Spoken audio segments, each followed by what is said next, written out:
దేశ ప్రధాని నరేంద్ర మోదీ విశాఖ పర్యటన నేపథ్యంలో ఇప్పుడే దేశ ప్రధాని నరేంద్ర మోదీ కోరుకున్నారు. ప్రస్తుతం మనం విజువల్స్ కూడా చూడొచ్చు. ఏదైతే 2,00,000 కోట్ల రూపాయల వ్యయంతో అభివృద్ధి పనులకు శంకుస్థాపన ఆయన విశాఖ ఇచ్చేశారు.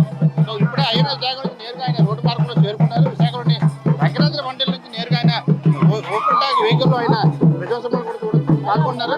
ఇక నేరుగా ఏ మైదానంలో అయితే పాల్గొన్నారు. ఆయనతో పాటు ఉప ముఖ్యమంత్రి పవన్ కళ్యాణ్, ముఖ్యమంత్రి చంద్రబాబు కూడా పాల్గొన్నారు. భారీగా జనసందోహం మధ్య రోడ్ షో అయితే జరుగుతుంది. భారీగా ప్రజలు కూడా పాల్గొన్నారు. రెండు వైపులు ఇరువైపులు కూడా జన నేపథ్యంలో కూడా పాల్గొన్నారు. ఓవర్గా ఆయన రోడ్డు మార్గంలో తిరుపురం చేరుకున్నారు. తిరుపురం నుంచి నేరుగా ఆయన ఏ ఇంజనీరింగ్ మైదానంలో జరిగే బహిరంగ సభకి అయితే ఆయన హాజరు నేపథ్యంలో రోడ్ షో నిర్వహించారు. రోడ్ షోకి భారీగా జనసంద్రం అయితే సుమారు 1,00,000 మంది పైగా అయితే ప్రజలు వారి చూసేందుకు విచ్చేశారు.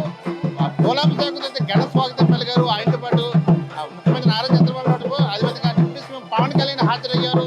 ప్రజలు కూడా భారీగా హాజరయ్యే నేపథ్యంలో కట్టదిట్టమైన ఏర్పాట్లు చేశారు. ప్రజలకి అభివాదం తెలుపుతూ ఆయన ప్రజల్ని ప్రేమగా ఆయన చిరునవ్వుతో అయితే ఆయన అభివాదం తెలుపుతారు. ప్రజలు కూడా పేరెంతలతో ఆయన స్వాగతం పలికిన దృశ్యాలు మనం చూడొచ్చు. ముఖ్యమంత్రి నారా చంద్రబాబు నాయుడు, ఆయనతో పాటు పవన్ కళ్యాణ్ కూడా ఉన్నారు. ఏదైతే దేశ ప్రధాని నరేంద్ర మోదీ విశాఖ రాకపోయి మరింత రాష్ట్ర అభివృద్ధి మరింత దిశగా అడుగులు వేయడం చెప్పేసి స్థానికులు చెప్తున్నారు. స్థానికులు కూడా విశాఖ వాళ్ళు కూడా ఎంతగానో ఆనందపడుతున్నారు. ఎందుకంటే దేశ ప్రధాని మన రోడ్లో ఇటువంటి రోడ్ షో నిర్వహించడం ద్వారా మరింత మరియు అభివృద్ధి కార్యక్రమం మరింత అభివృద్ధిగా రాష్ట్రం అడుగు తీయడం